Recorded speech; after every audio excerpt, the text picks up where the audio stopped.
তো হ্যালো বন্ধুরা, চলো দুইজনে মিলে একসাথে আমরা রান্না করে ফেলি আজকে কুমড়ো শাক। তো এই যে কুমড়ো শাকটাকে কেটে ভালো করে ধুয়ে নিয়েছি। তো এই যে কড়াইতে তেল দিলাম আর এদিকে শিলপেতে নিয়েছি, কারণ আজকে সর্ষে বাটা দিয়ে করব। আর কড়াইয়ের তেলের মধ্যে পাঁচফোড়ন দিয়ে কুমড়ো শাকগুলোকে দিয়ে দিলাম। তো কুমড়ো শাকগুলো দিতেই দেখো কি অবস্থা হয়ে গেল। তো আস্তে আস্তে শাকগুলো সবই আমি দিয়ে নিয়েছি, তোমরা একটু সাবধানে দেবে। আর আলু দিলাম, আলু আমার খুব ভালো লাগে, তো সেই জন্য আমি আলু দিয়েছি। আর এর মধ্যে নুন আর হলুদ দিয়ে দিলাম। আর এদিকে শিলের মধ্যে দেখো সর্ষে আর শুকনো লঙ্কা নিয়ে নিয়েছি।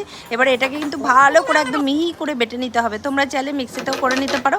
বাটা মশলাটা খেতে একটু টেস্ট আলাদাই হয়, সেই জন্য আমি বাটা মশলাই ম্যাক্সিমাম দিয়ে থাকি তরকারিতে। তো এটা জলের সাথে ভালো করে গুলিয়ে কিন্তু আমি এখন রেখে দিচ্ছি। আর এই যে কুমড়ো শাকটা দেখো হয়ে এসেছে, এখন কিন্তু এর মধ্যে আমি এই সর্ষে বাটাটা দিয়ে দেবো।